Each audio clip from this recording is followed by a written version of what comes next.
Worldwide, we're looking at approximately 350 million people with diabetes.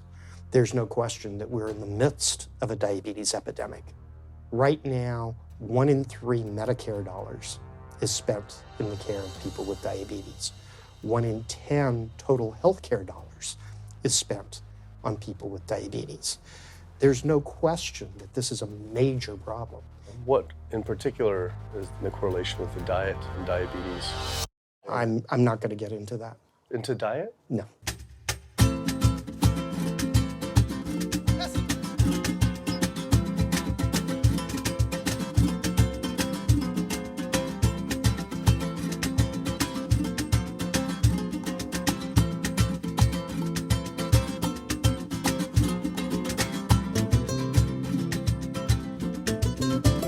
My name's Kip. I'm a filmmaker from San Francisco and I have a confession to make. I'm a recovering hypochondriac. Like so many of us, I have a family history of diabetes, heart disease, and cancer. My dad had his first heart bypass at 49, his second at age 50. My grandpa died young from diabetes complications, and both my other grandpa and grandma died of cancer.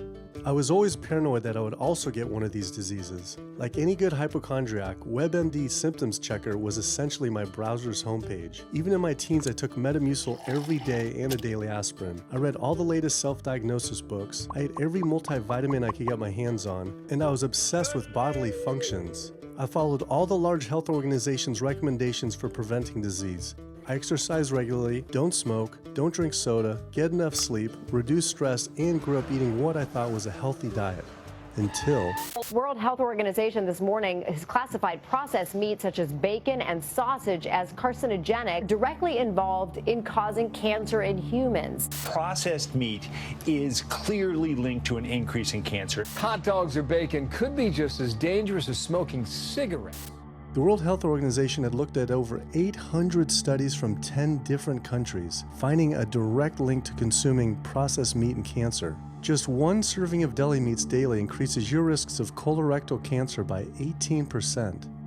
I had no idea that what we ate affected cancer rates, but I never felt like I had eaten a lot of processed meats until I realized that processed meat includes hot dogs, bacon, sausage, salami, ham, pepperoni, cold cuts, and deli slices, basically everything I grew up eating. The World Health Organization classifies processed meat as a Group 1 carcinogen, the same group as cigarettes, asbestos, and plutonium, and classifies red meat as a Group 2 carcinogen. Was this like I had essentially been smoking my entire childhood? If processed meats are labeled the same as cigarettes, how is it even legal for kids to be eating this way? I thought this was new information, but many of these studies had been around for 50 years. I couldn't believe I'd been eating processed meats virtually my entire life and was just now finding out how dangerous they are.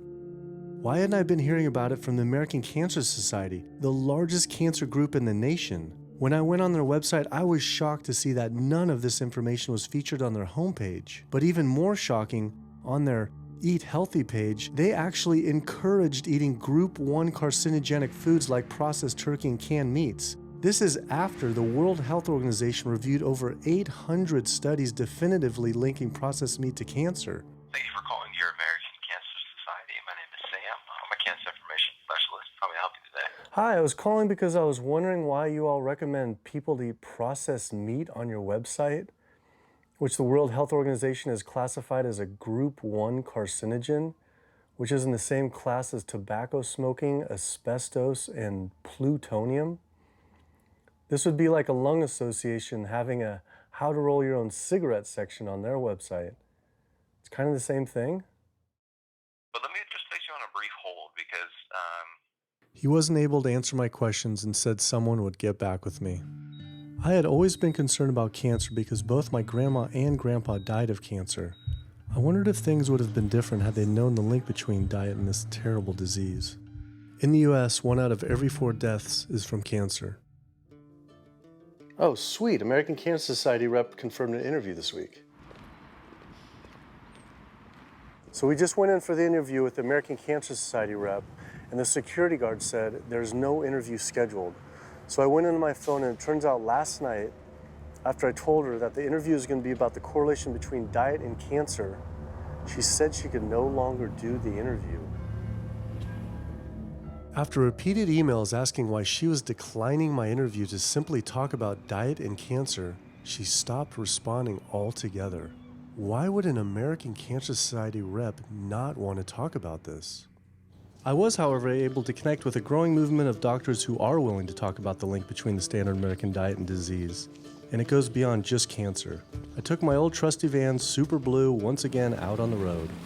2/3 of adults are now overweight or obese, and we have an epidemic cascade of debilitating disease that's overcoming the country. There's no way we can sustain the current style of care with the epidemic that we're creating with our diet and lifestyle choices. The diabetes, the arthritis, the heart disease, the dementia, the obesity, the cancers are affecting about 70% of deaths. All the data is that those 70% of deaths and morbidity are largely lifestyle related and preventable. Most kids by age 10 in the U.S. already have fatty streaks in their arteries, the first stage of atherosclerosis leading to heart attacks, strokes. Here in American medicine, we operate from the disease model. We are in the business of treating sick people. We are not in the business of trying to prevent people from becoming sick. When you look at chronic disease risk, all the things that we walk around worrying about, actually dietary choices trump smoking when it comes to those risks. If I could deliver one message to the researchers who are looking for the cause of diabetes and the cause of clogged arteries and the cause of high blood pressure and the cause of obesity, I would tell them the answer's in 3 words. It's the food. It's what Americans are eating. Today, with 2/3 of Americans being overweight, clearly there's a food issue. In the next 25 years, 1 out of every 3 Americans will have diabetes. My name's Michael Abdallah. I'm from Atlanta, Georgia, and unfortunately I was diagnosed about 10 years ago with diabetes, and 8 years ago I had 2 stents put in. I don't know where to go, I don't know what to do, you're just like out of options and you don't know what to do. You're taking medicine, you listen to this doctor, and the cardiologist says take this, and the endocrinologist says take that, then your general practitioner doctor says you don't know what's going on here. And it's a real challenging thing, and it's something that you don't want to get it. You just don't want to get it. Government and media almost exclusively blame lack of exercise and sugary foods as a cause of diabetes. But I wanted to talk with an actual expert on the role of diet and diabetes. I went to speak with premier physician, diabetes expert, and researcher, Dr. Neil Barnard. What role does sugar play in causing diabetes? It drives me crazy. Diabetes is not and never was caused by eating a high carbohydrate diet, and it's not caused by eating sugar. The cause of diabetes is a diet that builds up the amount of fat into the blood. I'm talking about a typical meat-based, animal-based diet. You can look into the muscle cells of the human body and you find that they're building up tiny particles of fat that's causing insulin resistance. What that means is the sugar that is naturally from the foods that you're eating can't get into the cells where it belongs. It builds up in the blood, and that's diabetes. I had never heard that meat was associated with causing diabetes. We had always been told that sugar or obesity caused it. Renowned weight loss bariatric surgeon Dr. Garth Davis, though, agreed. Everyone thinks that you get diabetic because of carbs. They did a huge study in that EPIC study, 500,000 people. Carbs consumption was inversely related with diabetes. In other words, the more carbs someone ate, the less diabetes they had. But meat was strongly correlated. Get that aha moment. The starches, the carbs are good for you. They're not bad for you. This idea that carbs make you fat is utterly ridiculous. Carbs cannot make you fat in and of themselves. We have storage in our muscles and in our liver for carbs called glycogen. So when we eat carbs, we either store it or we burn it. Now, eat fat, that goes straight to your fat. Your body can't turn those carbs into fat unless you're really overdoing the calories. Obesity, it's a death sentence. You're at much higher risk of getting cancer. You're almost certainly going to get diabetes. I mean, no one wants to fat shame, and we all want everybody to be comfortable with our bodies, but this movement to be comfortable with our bodies has made us comfortable with being sick, and that's a huge problem. I go into the hospital and I look around me, people on dialysis, all these sick people, and just about every disease in there is because of what people are eating. Here's the thing. If I eat a sugary cookie, The sugar lures you in like the Trojan horse, but waiting inside that cookie is a huge load of butter or shortening, and that's what fattens you up, and that's the part that leads to the diabetes. It's the fatty foods, not really so much the sugar. It's not that sugar is good for you. There's no nutrients in it. It's excess calories. But when you eat sugar, you don't get inflammation right away. When you eat sugar, you're not getting plaques forming in your vessels. When you're eating sugar, your body's going to store most of it as glycogen or burn it as calories. And so this focus on sugar has taken all the focus off meat, dairy, eggs, pork, turkey, chicken. People need to understand, if their child gets diabetes, you've just taken 19 years off their lifespan. We're talking life and death. I realized there was so much more about diet and disease that I hadn't ever learned. It felt as if this information had been practically withheld. Processed meat causes cancer. Sugar doesn't cause diabetes. I had doubt about the claims these doctors were making, so I did some searching on my own. Harvard researchers looked at 9 prospective studies finding that just one serving of processed meat per day increased risk of developing diabetes by 51%. The link between eating meat and developing diabetes became undeniable. But when I went on the leading diabetes organization's website, the American Diabetes Association, not only did they not have this information front and center, they were featuring recipes for red and processed meat. And on their recipes for healthy living, they had bacon-wrapped shrimp? What the hell? All right, send an email to American Diabetes Association, see if they'll get back to us. As destructive as diabetes is, it pales in comparison to heart disease. Over 17 million people die every year from cardiovascular disease. It is the leading cause of death around the world. Nearly 1 out of every 3 people will die from this disease. The amount of people who die from cardiovascular disease is the equivalent of 4 jumbo jets crashing every single hour, every single day, every single year. My name is Amy Resnick, and I'm from Swampscott, Massachusetts, a little bit north of Boston. And I recently went to my doctor for asthma because I had a very hard time breathing. And while there, she did some blood work, and one of the tests was C-reactive protein, and on a scale there was a scale of 1 to 3, 1 being low for cardiac event, 3 being high for cardiac event, and my number was 10.82. What does that mean? That means I am on the road for a heart attack, and she said probably within the next 30 days. 30 days? 30 days, if I'm going the way I was going. I take this for my heart arrhythmia, take this for pain, oxycodone for pain, and lorazepam for stress, cyclobenzaprine for a muscle relaxer, also take Topamax and Prozac, and I also use a CPAP machine to help me breathe, and my asthma has been so bad this past year, I use it during the day as well to get some air. I am tired when I wake up. I'm tired during the day. I take a nap. I'm still tired. I can't breathe. And I know I need to make a change for my health, or else I'm not going to be here for my family. When we speak of heart disease, I would say the role of alcohol is pretty small. The role of sugar is very small too. Smoking is big, but the good news is that most people have quit or never did smoke. The problem with animal-based diet, its contribution to heart disease is huge and it is pervasive. All this expensive imaging, procedures, bypasses, medication, none of which has one solitary single thing to do with the causation of the illness. So you die of a completely benign foodborne illness that never had its causation treated.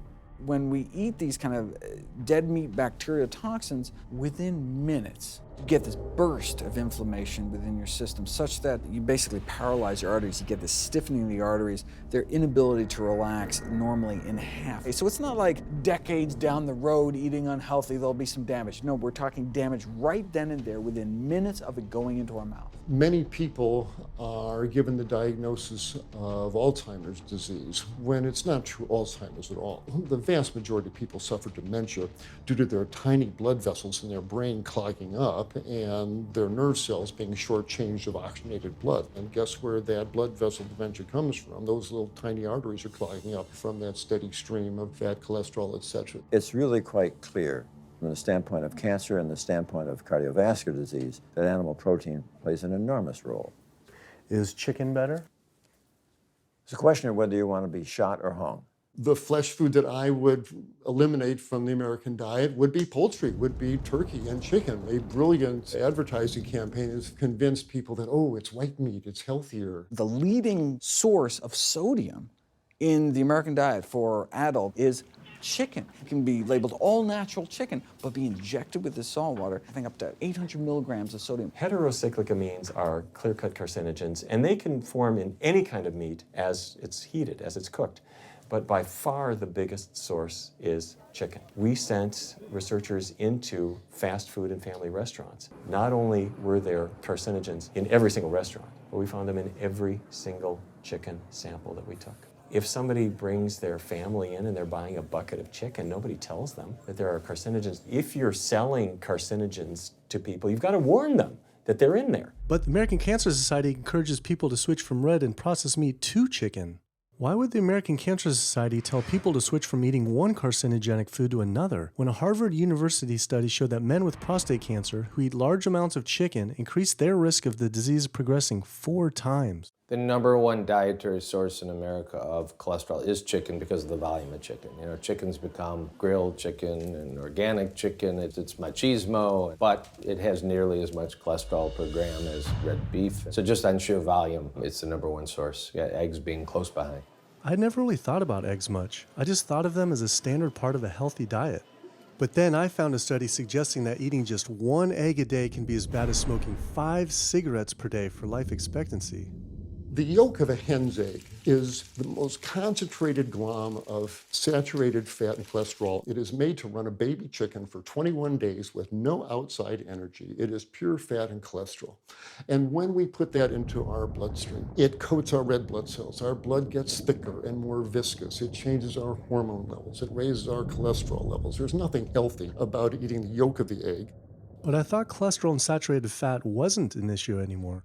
You know, these saturated fat studies that have come out trying to vindicate saturated fat, this is a campaign by the dairy industry, right? Number one source of saturated fat is dairy. It's not meat. 2008, the global dairy industry got together at a meeting and explicitly, read their agenda, was to neutralize the negative impact of milk fat by regulators and medical professionals, unquote. So what did? They funded studies. The main study that started the whole saturated fat media craze was funded by the National Dairy Council. The egg industry similarly funds studies that confuse consumers by making claims that eggs don't negatively affect heart function. That is, only when compared to eating a McDonald's sausage McMuffin? So what they're really saying is that eating eggs is just as bad as eating a McMuffin. When you eat foods like beef or steak or a processed meat, a hot dog, you're not just getting saturated fat. You're also getting other additional toxins that are in that food. There's heme iron, carcinogens, processing chemicals. This is all a lot more complicated than just looking at saturated fat. You know, the strategy is not on making their products any safer. The strategy is to just try to confuse the public, to introduce doubt. You know, there's a famous tobacco industry memo. It's called "Doubt is Our Product." That's all they had to do. They didn't have to convince Americans that smoking was healthy, right? They just had to introduce doubt. Then they would win. If there's just enough controversy, people kind of throw up their hands, I don't know what to eat. Confusion is their game. I really don't think people thought what they ate led to heart disease. They think, oh, it's genetic, my parents had it. And I don't think people really think that what they ate led to diabetes. I think, oh, my parents had it, I was gonna get it. And certainly cancer, they don't think that way. People have bad lifestyles that they've inherited environmentally. They've been exposed to a certain way of eating and living that they've carried on into their adulthood, passed on to their children. That is why they go on to develop the same diseases that their parents and grandparents may have had before them. But it is not inevitable. Even if you have a genetic predisposition, doesn't mean it's going to necessarily manifest. And what determines whether it manifests or not may be those epigenetic variables, the things that you can control, the environmental factors, the dietary factors, the lifestyle factors. So we can actually change the expression of genes, tumor-suppressing genes, tumor-activating genes, by what we eat, what we put into our body. So, you know, even if you've been dealt a bad genetic deck, you can still reshuffle it with diet. I had always thought that I would develop heart disease at a young age because both my dad and grandpa had heart attacks. I was taught that they were genetic, but their heart attacks probably had less to do with genes and more to do with their diets high in meat. That's why when I went on the American Heart Association's Heart Healthy Recipes page, I could not believe they had an entire section on beef recipes. This was just like the American Cancer Society encouraging eating Group 1 carcinogens on their site. Meatloaf, pork loin, steak on your recipe list? Are you kidding me? It's like this menu is trying to give people heart attacks. Your website, we noticed Heart Healthy Recipes, and we were kind of bewildered by why there's a bunch of recipes on, a whole section on beef recipes, and there's also a section on egg recipes when there's such a strong link between beef, red meat, and heart disease. I honestly don't know because I don't do that, I guess. That's not what I do.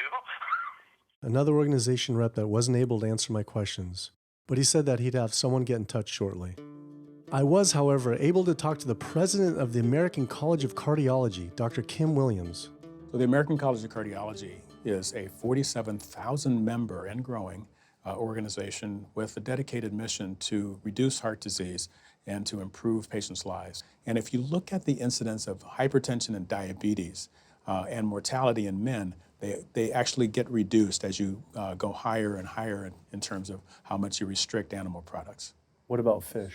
So fish is a little different. You've got the 4 worries, which is PCBs, mercury, saturated fat, and cholesterol.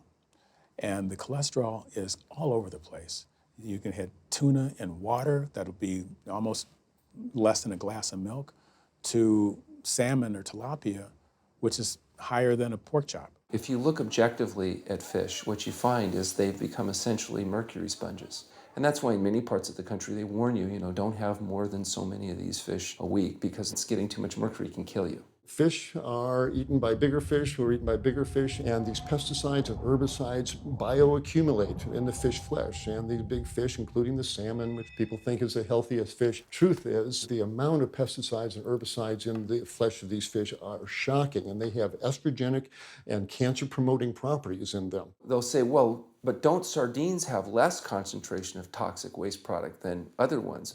Something being less toxic doesn't make it healthy. It just makes it less toxic. Farmed fish is by no means healthier. All the antibiotics that these animals have to be fed, similar to chickens and turkeys kept in confinement. These fish get infections. They get fungal infections, they get bacterial infections. You've got to feed them antifungals, antibiotics, and these substances accumulate in the fish flesh as well. I always knew that pollution was bad for our health, but I had never thought about the environmental pollutants affecting food. Dioxins, being the most toxic man-made chemicals known to science, cause all sorts of things. They cause endometriosis, they cause cancers, they cause endocrine disruption problems. Most of your exposure, 93% of it, comes from eating meat and dairy products because it climbs up in the food chain so effectively. So you can get exposed to living near these incinerators and breathing it, but it'll take you 14 years to breathe in as much dioxin as a cow will ingest by eating the grass in one day. And that dioxin will accumulate in its fat, which includes the milk and the meat, and anyone eating meat or dairy products is going to get that dose of dioxin, so it climbs up the food chain every step. Men have no way in their bodies to get rid of dioxins, but women have 2 ways. They're both involving having a baby. One is that dioxin crosses the placenta into the growing infant, and the other is that it comes out from the breast milk. So if you have a meat and dairy consuming mother breastfeeding that infant, then the highest impacts of toxic exposure like mercury and dioxins will go to that infant. Pregnant women are told, oh, certain types of fish should be avoided. But what about all these other animal products which are introducing, imagine as the fetus is developing, introducing these very harmful toxins which create reproductive abnormalities, developmental problems, and hormonal issues right as the child is developing, the most critical stage of development. It does make you worry when people say, don't you want to have a little bit of milk because you're pregnant? Don't you want to have some fish because you're pregnant? Who do you think is going to get the chemicals that are in that? All these environmental toxins and toxins from the feed that they're being fed accumulate in their tissues and are released into the mother and unfortunately to the child when you eat these products when you're pregnant. So this includes antibiotics, hormones, steroids in animal feed. Commercial animals are largely fed GMO corn and soy, which are very laden in pesticides. PCBs have been banned since the 70s, but they persist in the environment. Dioxins, all of these compounds can create hormonal, reproductive, developmental damage as well. Eating organic beef, poultry, pork, or fish will not help you avoid contaminants like mercury, like dioxins, like strontium-90, because they fall out over all sorts of farm fields and water bodies, and they don't skip over the organic fields. And so really the contaminants are coming in regardless of how these animals are raised.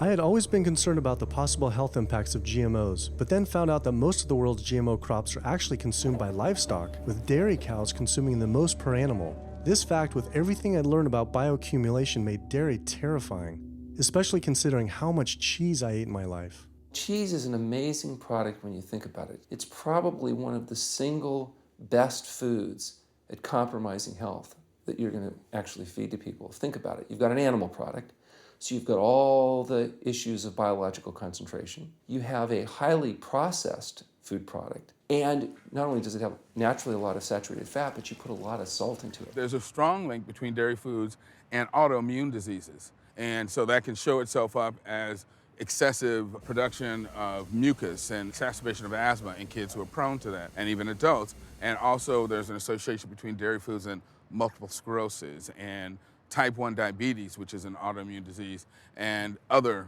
rheumatologic problems. Cow's milk is baby calf growth fluid.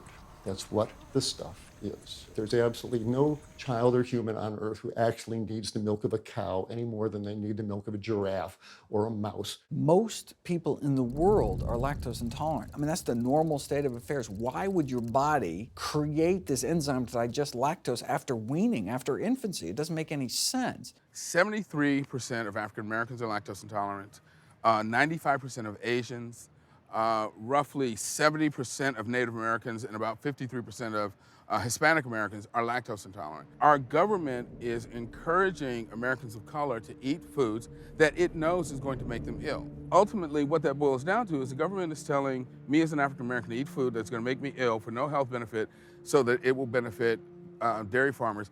That's a form of institutionalized racism. Yeah, milk is a risky food for human consumption. As a pediatrician, I see on a daily basis children suffering from conditions that are linked or associated to dairy consumption, such as eczema, acne, constipation, acid reflux, iron deficiency, anemia. Cow's milk protein is the most allergenic food. People say, well, no, I want hormone-free, not injected with bovine growth hormone. But milk is this hormonal fluid, so it's just packed with sex hormones and natural sex steroid hormones like estrogen, progesterone. In fact, doesn't matter if it's conventional milk, doesn't matter if it's organic milk. Milk without hormones, that's an oxymoron. Organic dairy has just as much saturated fat and cholesterol and galactose and all the things that you don't want as conventional dairy. Dairy products in general have a lot of other products associated with it, not the least of which is pus. I mean, they actually have laws limiting how much pus you can actually have in a milk and still sell it. I believe it's like 750,000 pus cells per cc. Because, I mean, you wouldn't want too much pus and it'd be like pure pus. People might object. In fact, you could think of cheese as kind of coagulated cow pus, if you would. But I was always told that we need milk for strong bones. I'm Jane Chapman, and not too long ago, finally got some x-rays of the hips and back. Severe bilateral osteoarthritis of the hips. And actually, I'm scheduled for 2 hip replacements. That's bone on bone. It's the grinding of the joints. My stability is scary. I hold on to the walls if I'm at home. I've been told to use a walker. I'm only 61. This is not how you're supposed to live when you're this old. I have a really hard time believing that that's all that's left. Researchers have studied bone development in kids and whether they get stress fractures and that kind of thing. And the kids who drink the most milk have zero protection. Milk does not build strong bones. Harvard researchers have looked at a large group of older women. Over an 18-year period, the milk drinkers had zero protection from fractures. So this old notion that somehow milk is going to build strong bones or protect your bones later in life, it's a myth. People that drink milk have higher rates of hip fractures, have more cancer, and live shorter lives. It turns out that countries with the highest dairy consumption also have the highest rates of osteoporosis, so clearly drinking more milk doesn't protect your bones. Doing more research, I found that dairy was linked to many different types of cancer as well. Just like many of us, I thought that the majority of cancer was due to genes, but only 5 to 10% of cancer is actually genetic. Any cancer is caused by a DNA mutation, but that's not enough. So that can cause that first cancer cell, but one cancer cell never killed anyone. 2 cancer cells never killed anyone. But 1 billion cancer cells, now we're running into problems. So we need to reduce the growth factors in our body, like IGF-1. Insulin-like growth factor 1 is this cancer-promoting growth hormone involved in every stage of cancer cell growth and spread and metastases. Any animal protein boosts the level of IGF-1. Dairy products increases your risk for various forms of cancer, especially those related to your hormones. So breast cancer, prostate cancer, ovarian cancer. So this is not a product, even in its most pure state, you want to be consuming because it does come with risk. I found out that dairy can increase a man's chance of getting prostate cancer by 34%. And for women who've had breast cancer, just 1 serving of whole dairy a day can increase their chance of dying from the disease 49%, and dying from anything 64%. Why weren't breast cancer sites like Susan G. Komen warning everyone about this? For calling Susan G. Komen, this is Jocelyn. How may I help you? Okay, so we're wondering why you don't have a huge warning about the dangers of consuming dairy on your website when there's a direct link to breast cancer. There was a study published in the Journal of the National Cancer Institute that found out women consuming dairy who has had breast cancer increases their risk of dying of breast cancer 49%. I was wondering why it's not on your website. We cannot answer these types of questions. Once again, another health organization rep saying someone else would have to answer my question.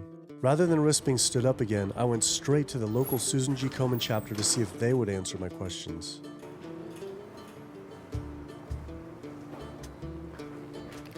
They didn't want to answer my questions in person either, and told us to stop filming, but promised they would connect me to the national office directly. Susan G. Komen's Pink Ribbon campaign had done a lot to raise awareness for breast cancer, although it was confusing to see pink ribbons on dairy yogurt containers. Breast cancer can be prevented with a healthy diet and lifestyle, but we're not. We're talking about pink ribbons and putting all the money into research for the cure. I, for one, know that I would want my daughter, my mother, me, I want to focus on not getting to that point, and that's where I would like to see more energy and effort put.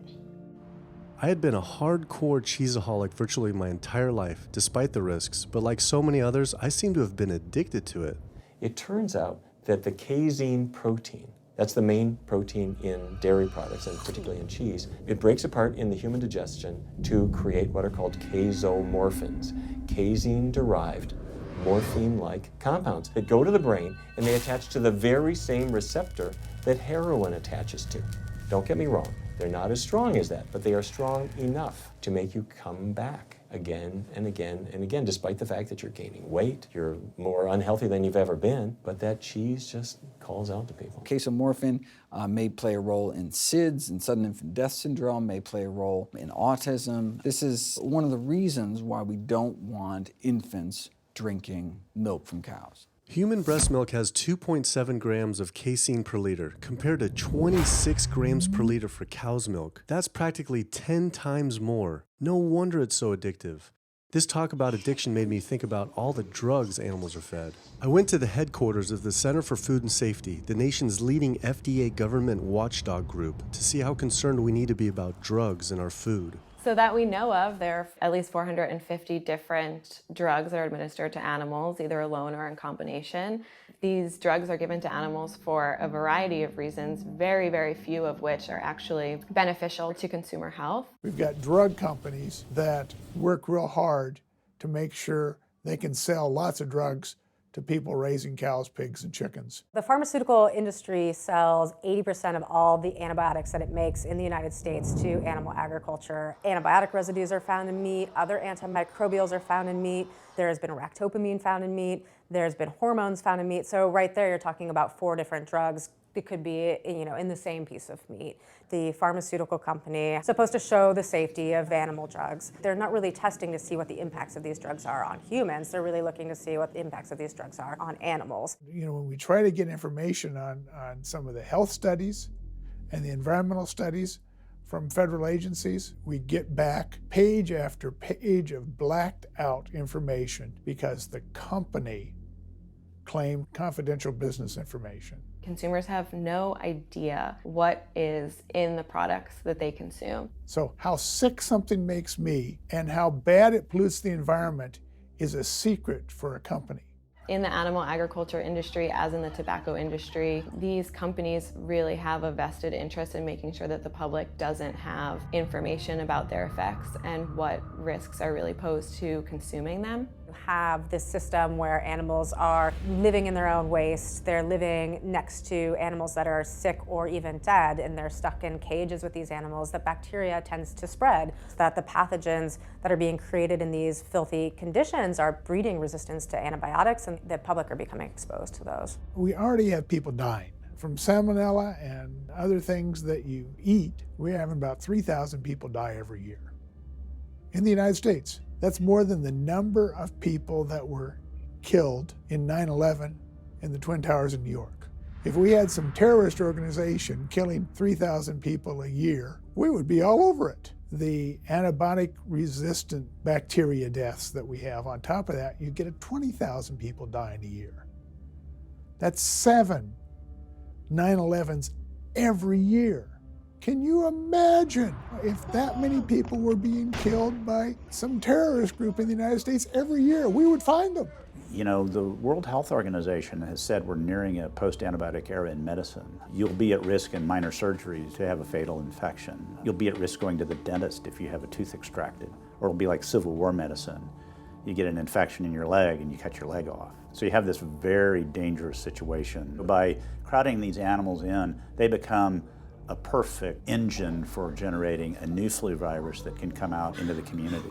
If you lived near a swine spray field, not even the CAFO, but the waste disposal field, you were 3 times more likely to have a MRSA infection. You can't see how it impacts the average person's life in Duplin County, North Carolina, and not be a little upset about it. From an environmental standpoint, from a community standpoint, from all other aspects, North Carolina, we're in a state of emergency. We've already had bouts of swine flu, or H1N1 as they prefer to refer to it. That particular swine flu incident was originated on a farm here in North Carolina. There's approximately the same number of hogs in North Carolina as there are people. Between 8 to 10 times the amount of feces is produced by a hog, an adult hog, as compared to an adult human. 10 million pigs in North Carolina produce the waste equal to 100 million humans. This is the equivalent of the entire U.S. eastern seaboard flushing their toilets into North Carolina. But there is no waste treatment. The pigs' waste falls through slats in the floors of the sheds they are forced to live in. It is then pumped into giant waste pits, which leach into rivers and streams, and is pumped out unfiltered onto fields, further polluting the environment and neighboring health. When you go back and you look at where these hog facilities are located, there's a disproportionate number of them that are located near communities of color, low-income communities. It is definitely a human rights issue. My sister, she have asthma, and you know, her brother, he have asthma. He's 3, and we don't know what she might have. I have asthma, I have sinus, I have sarcoidosis, that's the bacteria, and I have a pacemaker, which is 6 sinus syndrome. But you know, mostly everybody in this neighborhood got asthma or either cancer. My neighbor there died from cancer probably just last year. My nephew down the street, he's got cancer. He's in terminal cancer, stage 4. Not a smoker, not a drinker. And it's not in his lungs. It's in his lymph nodes. But see, if you live here and saw the way they do, you wouldn't eat no pork. Well, I don't eat bacon because I know where it comes from. When they die, they go into a box and they decompose because they swell especially from heat. A truck come and pick them up, take them to the processing plant in Rose Hill, ground them up into feed, and feed it back to the hogs. If I come out this door, if he's spraying there, it's gonna come in my face. It hit you right in the face. It smells like something that you have never smelled before. It smells worse than a dead body. It's the family graveyard. I have my grandmother out there, my sisters, my brothers. When we go to the funeral, he used to spray. During the funeral? During the funeral, yes, during the funeral. Yeah, he spray. And when the people come, everybody be closing their nose up, saying how it stink. They can want to have a cookout on Sunday, he'll spray. Do you think he does it on purpose? I think so, because he just sprays Sunday. He always sprays Sunday. And in most of these area, hog houses and turkey house is in the black area or the Hispanic area. It's either or. Do you think it's also a civil rights issue? Yes, yes, I do. Yes, I do.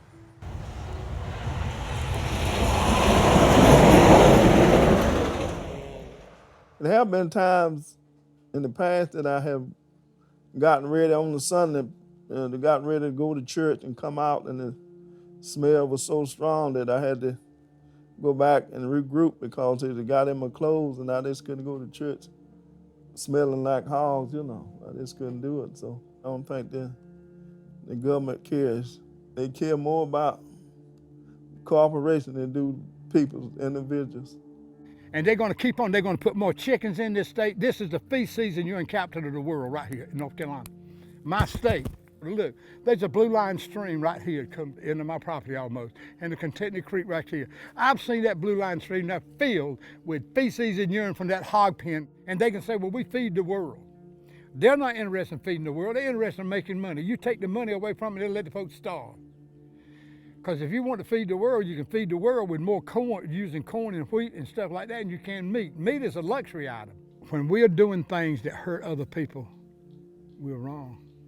But a lot of good people will sit there and eat bacon knowing that it's causing someone else to be very unhappy. I woke up the next morning to find the Burden River had experienced another massive fish kill from the pollution running off hog farms. Tens of thousands of fish were washing up on shore. All this talk about health, I realized that I was only focused on personal health. But health started to mean so much more to me. It was about health of my family and our communities. I couldn't under good conscience support an industry that I knew was harming others. Pollution from animal agriculture isn't just an issue in North Carolina, though. Raising animals for food produces more greenhouse gases than the entire transportation sector. It is a leading cause of rainforest destruction, species extinction, ocean dead zones, and freshwater consumption.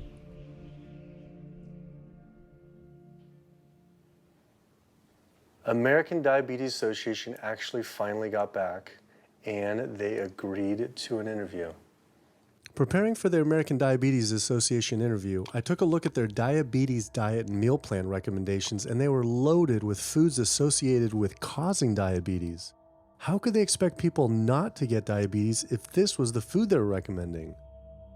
And then, I saw multiple peer-reviewed studies published on the National Institute of Health website showing that a low-fat, plant-based diet was more than twice as powerful at controlling and even reversing diabetes than the ADA recommended diet that included meat and dairy.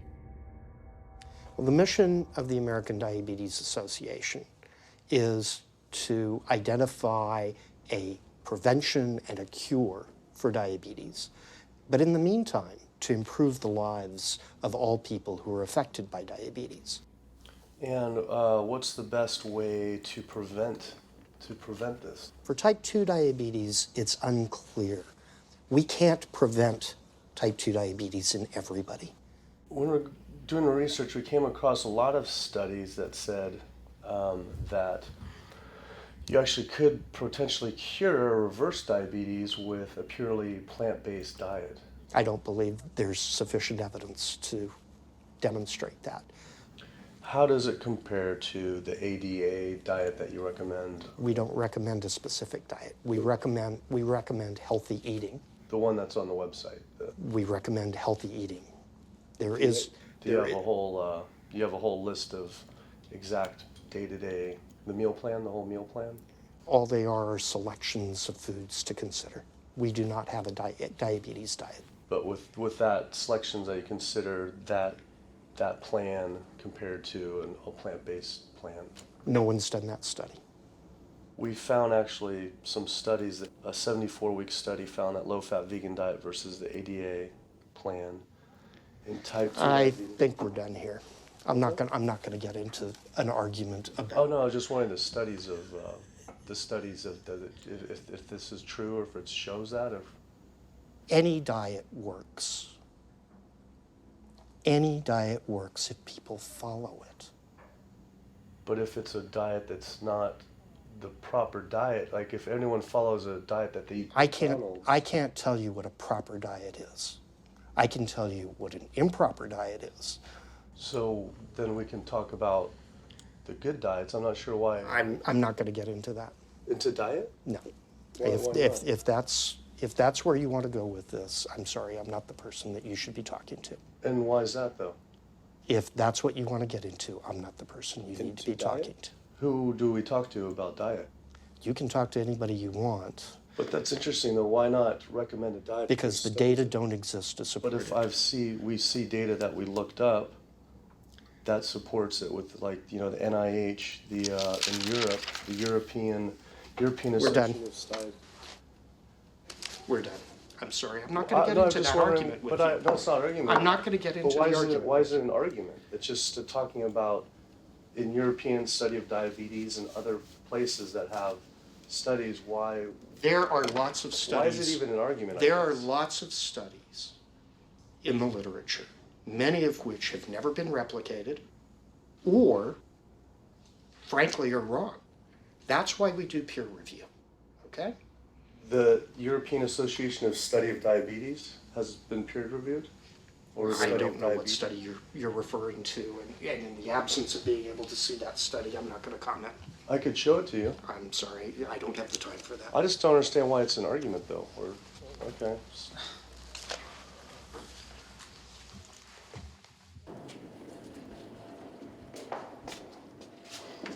That was interesting.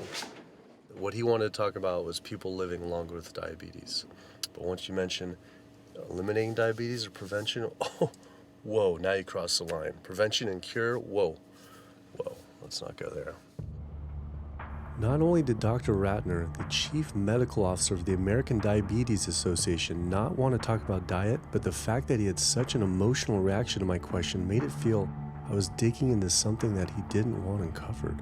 I had always thought there was no prevention for type 1 diabetes, but then I did research and came across countless studies referencing the link between exposure to dairy at a young age and type 1 diabetes. I mean, this is a food made for baby cows. Cow milk protein gets into the bloodstream, and the body says, hey, this isn't supposed to be in the bloodstream. It makes antibodies to the cow milk protein, which then attack the pancreas and destroy the pancreas. How is this possible that ADA wouldn't have this forefront on their website? Why wouldn't they be warning all parents about this, even if there were only a slight chance? Why were they recommending people to actually eat these foods linked to diabetes?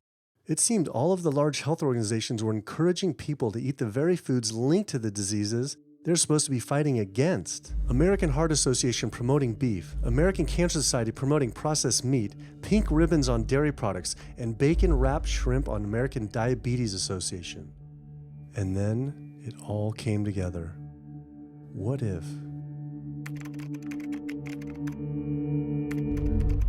And there it was. The American Diabetes Association was taking money from Dannon, one of the world's largest dairy yogurt producers, Kraft Foods, makers of Velveeta processed cheese, Oscar Mayer processed meats, Lunchables processed kids meals, and Bumblebee Foods, makers of processed canned meats. American Cancer Society was taking money from Tyson, one of the world's largest meat producers, and Yum Brand, owner of Pizza Hut, KFC, and Taco Bell.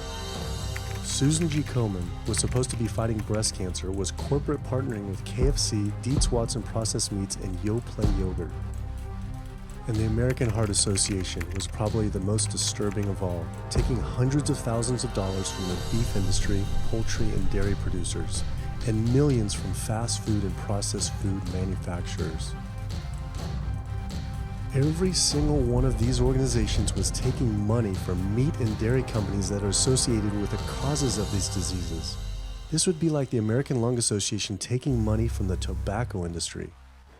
I was sick of not getting answers, so I went to the headquarters of these organizations myself. We have to speak to someone in person. There's millions of people dying from the foods that they're recommending people to eat. I wanted to find out why Susan G. Komen had accepted $35 million from Yoplait when their products can increase a woman's chance of dying from breast cancer 49%. And ask American Cancer Society if taking money from KFC and Tyson was the reason they promote eating meat. But every one of these organizations declined to be interviewed. What's really sad is that we cannot trust information from these leading health organizations like the American Heart Association, the American Diabetes Association, because they are taking money from the very industries who are causing the problems that they're supposed to be helping to prevent. So that makes the truth something that you are not going to be hearing, as far as nutrition goes, from these organizations. Well, that would be the end of their funding, that would be the end of their jobs, that would be lawsuits, they would bring the entire catastrophe down upon their heads, and they would essentially disappear as organizations. This one time I got invited to a charity fundraiser for the American Diabetes Association. And I showed up and they had a whole buffet and it was all just animal products. I remember like a big thing of barbecue chicken. And I was like, I stormed out. I said, like, serving chicken at a diabetes event is like serving alcohol at an AA meeting. It just doesn't make sense. We had scheduled to film an interview with a prominent surgeon, but before we could get inside the building, the hospital's media relations manager stopped us. Actually, I understand that Dr. said that you could film here today, but unfortunately that's not going to be able to happen. I know that he advocates for patients changing their diets, but the hospital makes money off these surgeries, and the reality is he does too. So we can't do anything that's going to negatively impact the hospital, so unfortunately you're not going to be able to film here today. I was sickened by how open she was about the hospital being more interested in profits than people's health. But it wasn't just this hospital or these organizations. Even the US government is involved too.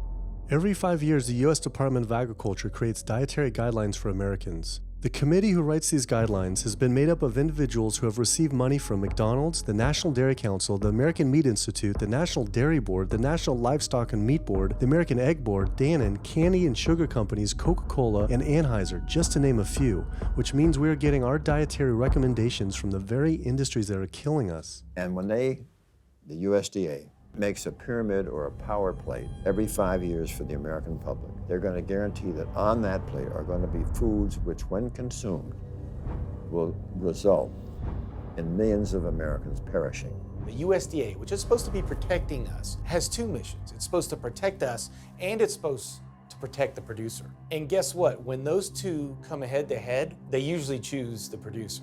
In internal documents uncovered by Dr. Greger, the USDA admitted that eggs cannot legally be called nutritious, low-fat, part of a balanced diet, low-calorie, healthful, healthy, can't say it's good for you, or even safe. Yet they still promote these products to the American people through federal checkoff programs.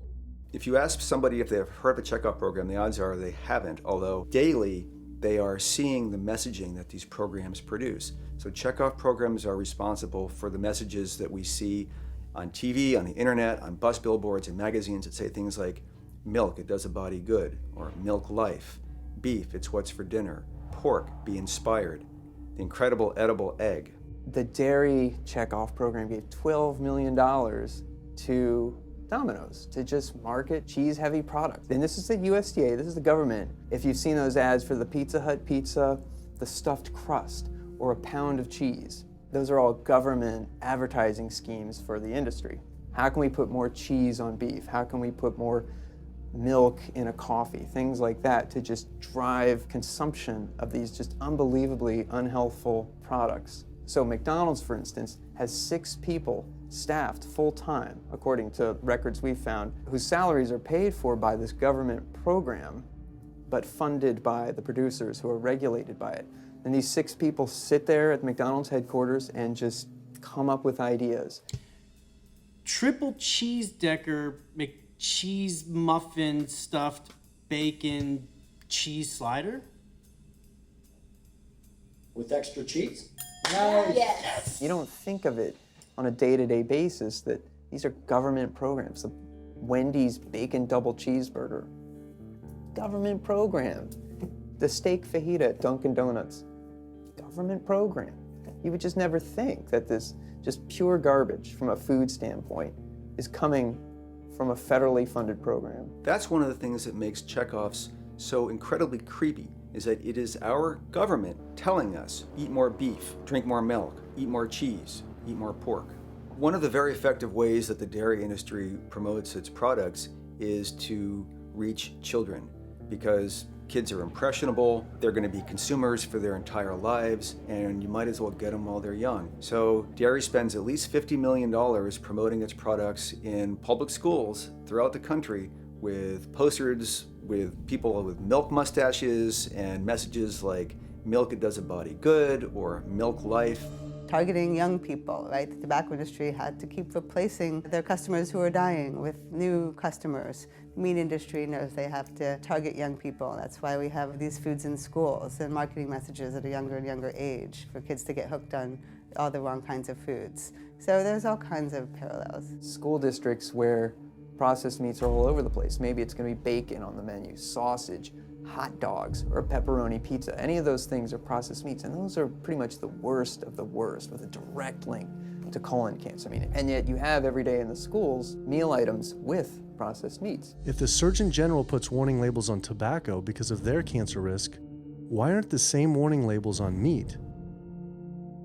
Based on the publicly available data, we know they spend at least $557 million promoting their goods through checkoff programs. We know that they spend at least $138 million lobbying Congress. We expect that they spend a good deal more than that in figures that simply aren't publicly disclosed. The industry's lobbying power is so strong that they can create laws and push through legislation that doesn't benefit Americans in any way, such as ag-gag laws that criminalize whistleblowing or photographing abuses by this industry. Activists in the U.S. can be charged as terrorists for disrupting the profits of any business that uses animals under the Animal Enterprise Terrorism Act, to the even more ridiculous ones like cheeseburger laws. A cheeseburger law is a law that says a plaintiff cannot recover against a manufacturer, distributor, or retailer on the theory that the food made the plaintiff obese or caused an obesity-related disease. Cheeseburger laws are a direct response to a problem that the tobacco industry has had. Big Tobacco has paid $400 billion to state Medicaid programs. Cheeseburger laws proponents say, we don't want to see the same kind of thing happen to the meat and dairy industries. The fact that these laws are based on a model template called the Common Sense Consumption Act is actually ironic, because what they're saying is you, the consumer, should have the common sense to know that our food is bad for you. I've often typified the meat industry to people who maybe don't understand its power and reach as it's got all the money of big tobacco and big pharma, and it has the personality of the National Rifle Association. So any little thing that comes up, man, they beat it to death. Robert Martin wasn't exaggerating. When the profits of the egg industry were threatened by egg alternative company Hampton Creek Foods, extremely disturbing emails were uncovered by Ryan Shapiro and Jeffrey Light. We uncovered documents demonstrating the American Egg Board considers Hampton Creek, quote, a crisis and major threat to the future of the American egg industry. The American Egg Board considers a successful egg replacer company to be such a threat that they joke on their government email addresses about murdering the CEO. In internal government emails with the heads of the egg industry, they suggest having the CEO of Hampton Creek, Josh Tetrick, murdered, including a menacing email from the executive director of the American Egg Board.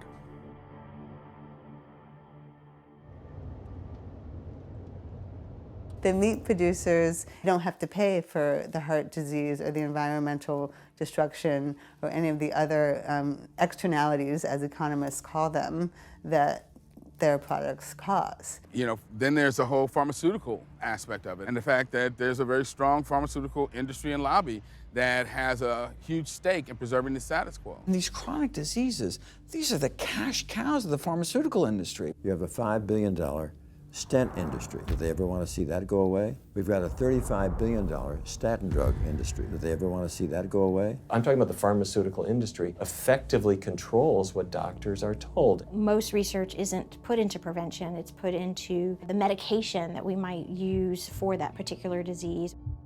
I'm on 2 different high blood pressure medicines, 6 asthma type medicines, even after 4 years of shots. And then another medicine to help take care of side effects from some of those medicines. I'm on high-level antidepressants, a couple of different pain meds for my back and hips. I'm taking about 16 drugs, not counting the insulin in the morning. I take insulin in the morning, insulin at night, 32 to 34 units of insulin.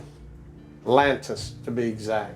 Some of these meds are for diabetes. This is for peeing. I have to use this for my prostate, and then I have to use this for the heart, and I have to use this for blood pressure. And it's just on and on and on and on. The doctors are telling me this is what I've got to do for my whole life, and it's frustrating, and it's very stressful, and I don't know how long my liver is going to last taking all this stuff. Under conventional medical treatment, whether it be for autoimmune disease or even conditions like high blood pressure or diabetes, you're told that you have to take drugs, and not just for a week or a month or a year. You're told you have to take drugs forever. You're guaranteed that if you follow your doctor's advice, you'll be sick forever. You'll never get well. That's the guarantee. Because the strategies are all about manipulating the symptoms, not dealing with the underlying cause. You come in with that diagnosis, you get a bunch of pills that have nothing to do with the disease causation, or you get these procedures that have nothing to do with disease causation. It's a deception to say this pill will help you unclog your arteries, this one will save you from a stroke. No, it doesn't. The people who take the statins, etc., they still get their heart attacks, they still get their strokes. This does not reverse disease. This does not make plaques smaller. This is a fraud of massive proportions. In the US, treating chronic disease such as heart disease, cancer, and diabetes is a $1.5 trillion industry. That's the GDP equivalent of the 10th richest country in the world. I went back and dug deeper into the health organization's funding, and there it was again. These organizations were accepting millions of dollars from pharmaceutical companies that are making billions of dollars from the very same diseases these health groups are supposedly trying to end. It seemed like a major conflict of interest, unless ending these diseases isn't really the goal. The pharmaceutical industry spends more money on lobbying than any other single industry. Just like animal agriculture, they are so powerful they write their own laws that have had activists imprisoned to silence them. Government's in bed with anyone that gives them the most money, which is the pharmaceutical industry, which is the animal ag industries. Like, they are pumping the government full of money and resources, and in return the government's giving them what they want: subsidies, imprisoning activists that go against them. And I think it's quite telling that these industries are working so hard and spending so much money to criminalize people for simply taking a picture, for simply recording what's going on inside of these facilities and making it known to the public. They're behind walls, they're underground, they're in these secret facilities that no one knows about. But if they did, they would be shocked and outraged. And I think people would not want to think that their pharmaceuticals, that their food are coming from these places. And that's why I think the ag laws are what they are, is because they are trying to silence people into not speaking out and not showing the truth. I finally realized how deep the collusion truly is between government and these industries, and how dangerous it could be to expose them. These concerns intensified after meeting the USDA whistleblower who revealed mad cow disease in the US meat supply. USDA operates like the military. So when I got on TV and that, right away USDA sent out memos to all the veterinarians and food inspectors. If anybody from the media ever contacts you, do not talk to them. Refer them to Washington, D.C., and we will talk to them. So right away, shut up everybody.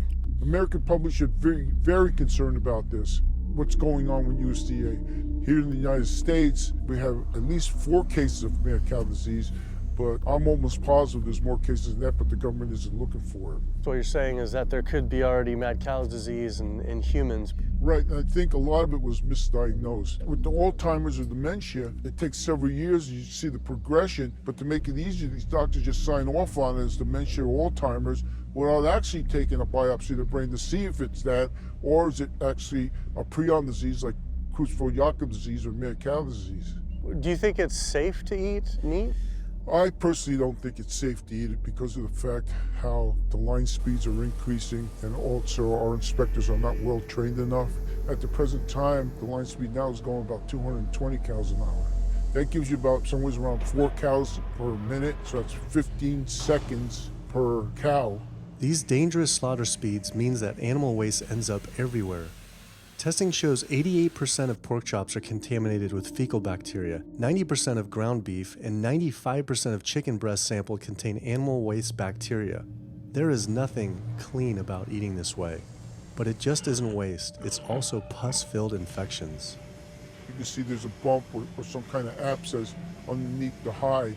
Most of the time when the hide's pulled off, Either that will open up the abscess and the pus will come out, or if it's deep-seated, when the inspectors are doing their work or the company employees, they might stick their knife into an abscess and it explodes all over the place. I had heard enough. I was utterly disgusted by the corruption, the greed, the disease, and the abuse I was learning about. The very animals we were killing us and the planet. But so many people eat meat and dairy every day of their lives, and we are so concerned about getting enough protein. Do we have to eat meat to get complete protein? Oh my God. Oh my God. You want me to jump off this building, don't you? Well, first of all protein is made by plants. I'll state that again for the record. All protein is initially made by plants, all of it. And it is not necessary to eat animal tissue in order to get protein. Only plants have the ability to actually take nitrogen from the air, break those molecules apart, and incorporate that nitrogen into amino acids and then make protein. Any protein you get from an animal is simply recycled plant protein. If you ate a diet that was calorically adequate, and even things like brown rice and broccoli, and you got enough of it, you'd get enough both quantity and quality of protein. 2,000 calories of brown rice and broccoli is going to be about 80 grams of protein a day, including the essential amino acids that you need in order to maintain optimum health. I mean, grains are loaded with protein. Beans are loaded with protein. Vegetables are loaded with protein. You really want to get your protein from plants because plant proteins have a much more beneficial effect on our physiology. The funny thing about protein is most Americans get about twice the amount they need. Most Americans get less than half the amount of fiber they need. But the conversation tends to always be about protein. So in my mind, it's just this magical marketing campaign that protein has taken on over the decades. The question is not where do you get your protein, it's where do you get your fiber? I have never in my professional career seen a protein deficiency. I've never seen someone come in eating normal amounts of calories and they're protein deficient. You just don't see that. So human milk has the lowest protein content ever in any species ever tested. I mean, that's the fluid that's been designed by evolution over millions of years. And so it's like the perfect food for human babies, right? Perfect food, lowest protein content any other mammal. And so it gives a sense of kind of protein requirements for anything. So then rat milk, ape milk, donkey milk, any milk has ever been tested. And you hear this a lot in bodybuilders. They're like, well, I need, chicken, or I need fish to be, to be strong, to build muscle tissue. That is utter nonsense. The largest, strongest terrestrial animals on the planet are all herbivores. The biggest, strongest animals are all herbivores. When we bring in people and they're on meaty diets and we transition them to a plant-based diet, we always track what they're eating. Their vitamin intake goes up. Their nutrition overall goes up, dramatically better.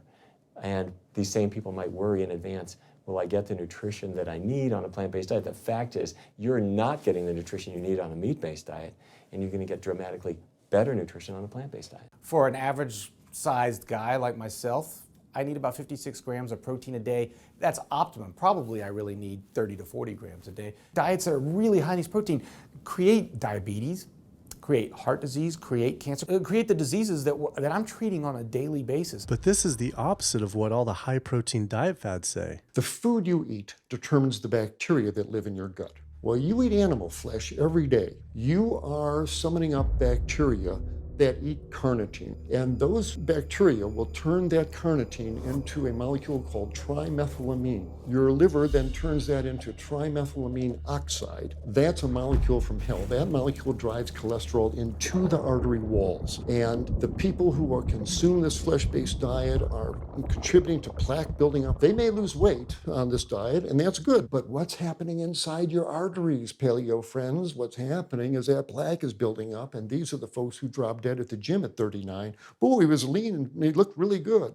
But where is that cholesterol going? It's going into your artery walls. So I believe these paleo folks are setting themselves up for an epidemic of clogged arteries, colon cancers, autoimmune diseases. This is not a healthy diet. We are not carnivorous apes. Humans' closest living relatives are chimps, who get 97% of their calories from plants and the remaining 3% mostly from insects. Comparing the anatomy of true omnivores like bears, who eat both meat and plants, to frugivores like primates, who eat almost exclusively plants, the differences are pretty clear. Frugivore teeth have flat molars for chewing plants, where omnivore teeth are serrated for stabbing and tearing flesh. Frugivore jaws can move forward and back and side to side. Omnivore jaws cannot. Omnivores have much stronger stomach acid for digesting meat compared to less acidic stomach acid of frugivores. The intestines of frugivores is 9 times their body length compared to 3 times for omnivores. This is because meat will putrefy in the gut unless it is moved through quickly. If humans were indeed true omnivores, we would need to change our physiology and appearance quite a lot. But we fit every requirement of a frugivore. We may behave like omnivores, but anatomically, we're frugivores. Human beings, unlike bears and raccoons, and to some extent dogs, don't have that mixed anatomy and physiology that you see in the true omnivores, and thus we are not true omnivores. In humans, the canines have become really small and rounded and actually function like accessory incisors. They're utterly useless for ripping and tearing anything other than an envelope. So the idea that the mere presence of the canine somehow means that we're supposed to eat meat is silly. He was right. I always thought my canines were for meat, but what kind of animal could I actually kill and eat raw with these tiny teeth? The thought alone was disgusting. I mean, everybody loves a smoothie made with fruit and even some vegetables, but if you think about putting a fish or a piece of beef in a blender and grinding it up, the thought is absolutely repulsive. All these diseases I had learned about were from eating a diet our body wasn't designed for. What would happen if we started eating a diet our body actually was designed for? The data is crystal clear that you can stop and reverse heart disease with plant-based diets.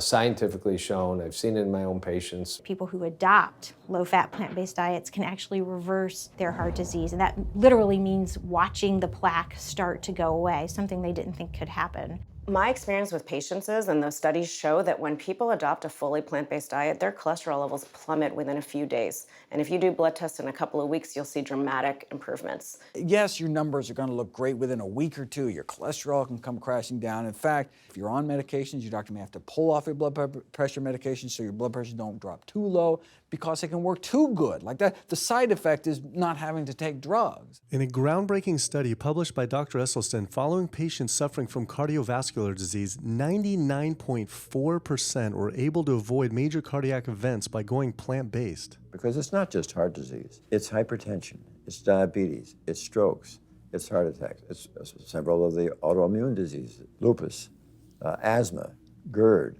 osteoporosis. I mean, there's a multitude of diseases, even rheumatoid arthritis. It can be so dramatic when you see these poor souls with just absolutely crippled with rheumatoid arthritis go plant-based, then they come off their medication. I wanted to follow up with Jane Chapman, who had been suffering from severe osteoarthritis, and I could not believe what I saw after only a few weeks of fasting and changing her diet. So it's so amazing to see like this only a few weeks later. I know. From going from the walker, needing wheelchair assistance at the airport, to strolling down the street, enjoying the fresh air, the sunshine. 2 weeks. It's all it took, 2 weeks to get off all the meds and start to feel the inflammation just kind of drain out of the body, where the movement was much easier. Just a lot of healing occurred very, very rapidly just by doing the right things for your body. When you're treating diseases with drugs, you know, there's one drug you take for cholesterol, a different class of drugs you take for high blood pressure, different class of drugs you take for diabetes. But with diet, a plant-based diet affects all these diseases, one diet to kind of rule them all. The impacts of eating this way go far beyond ourselves. By getting rid of heart disease alone, we would save up to $48 trillion in the USA, 3 times the US GDP. Conditions like high blood pressure, you don't have to take the drugs the rest of your life and be sick forever.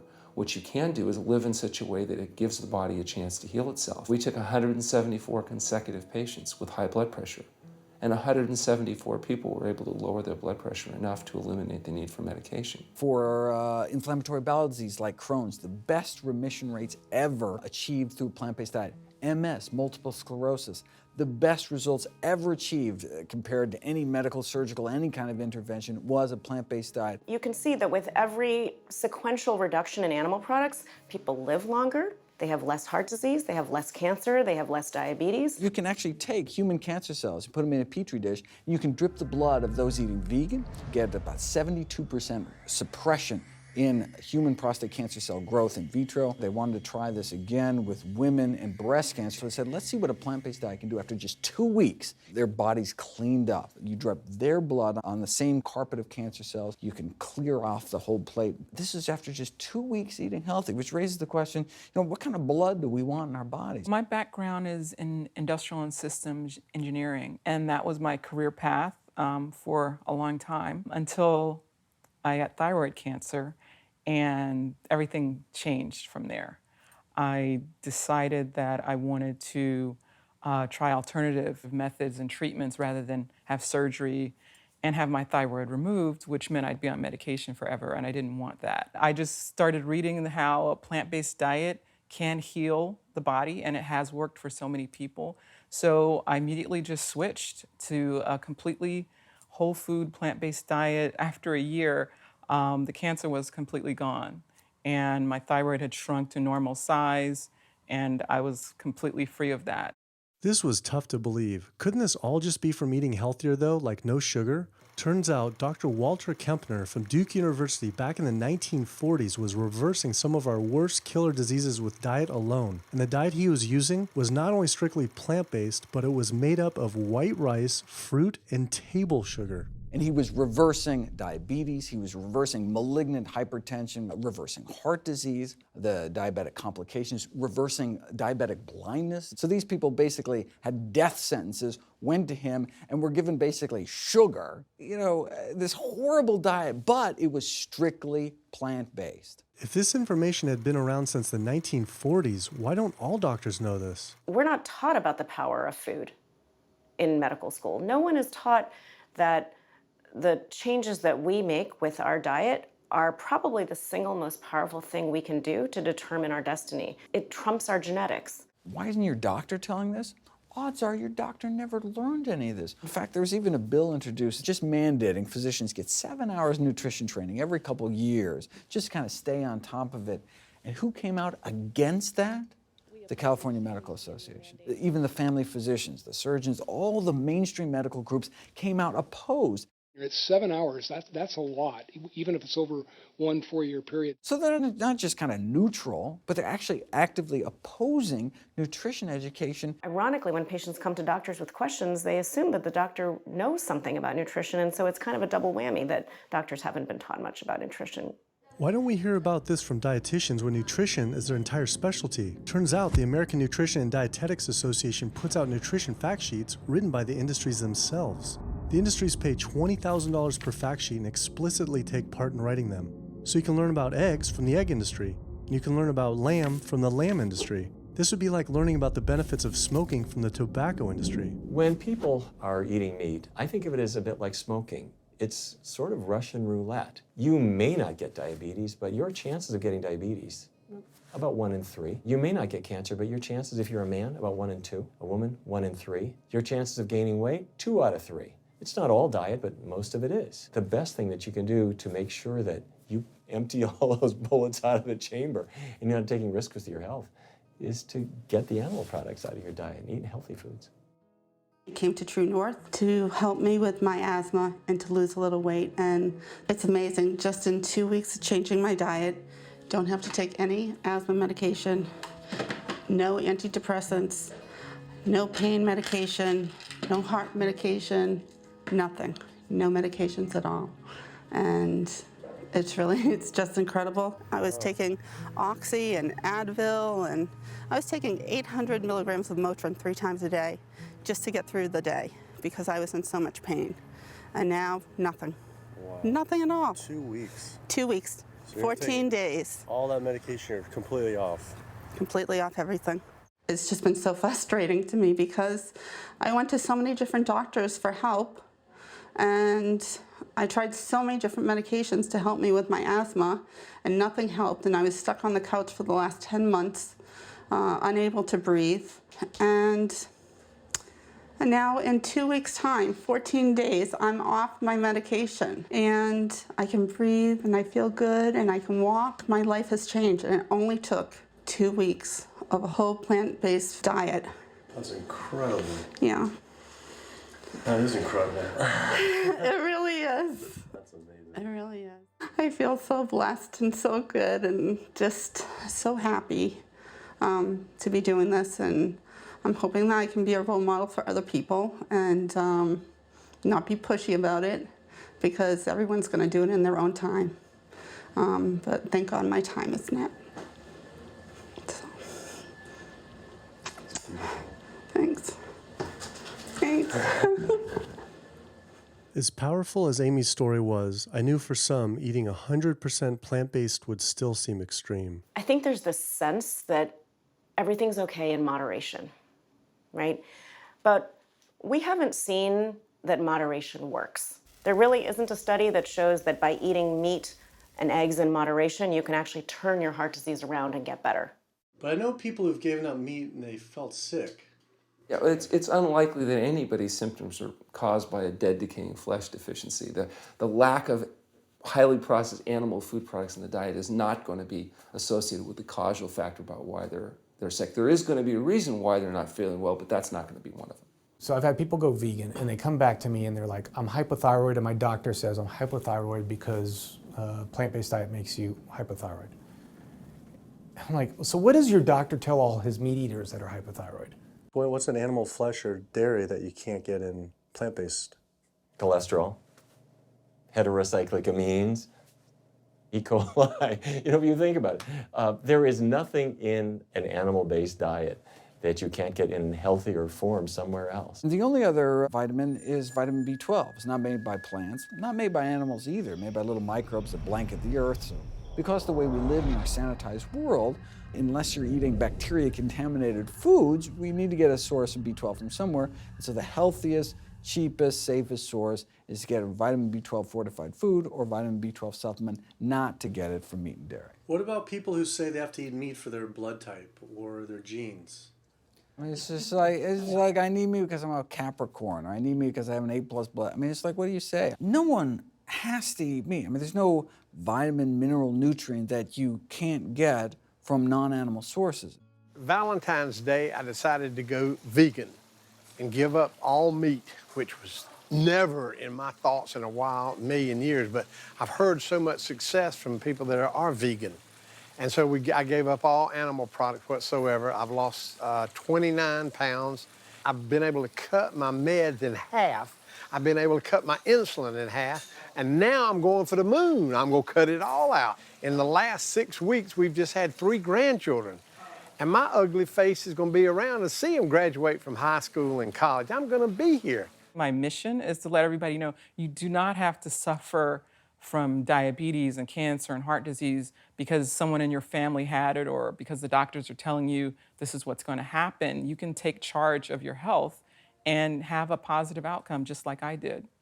The reason I'm so committed to this is, my grandmother had diabetes and I didn't know what I know now about healing the body. And if I did, I feel like she could have lived at least a few years longer. And so it's in her honor that I do what I do.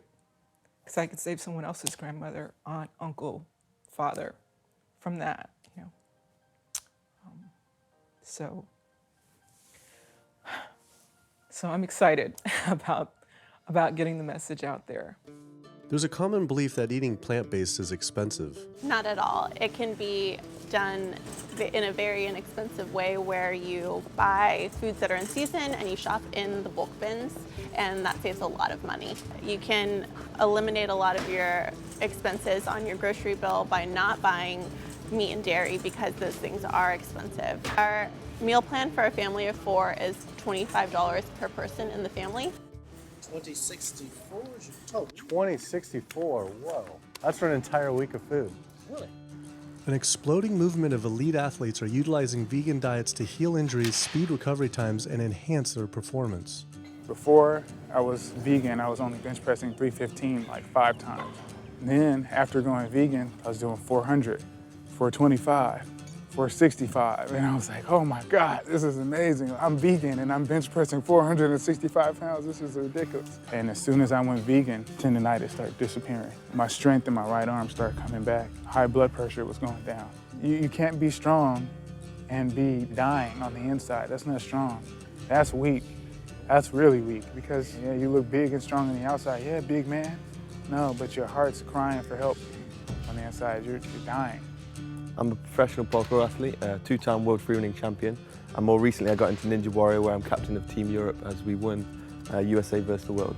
For something like Ninja Warrior and parkour specifically, you really need to have a good strength to body weight ratio. So I was carrying mass that I really didn't need. And when I went vegan, I lost 15, 20 pounds. I was more agile, I was more efficient, more stamina in my body. Just that extra bit of pop that I didn't have before, it just gave me that extra strength.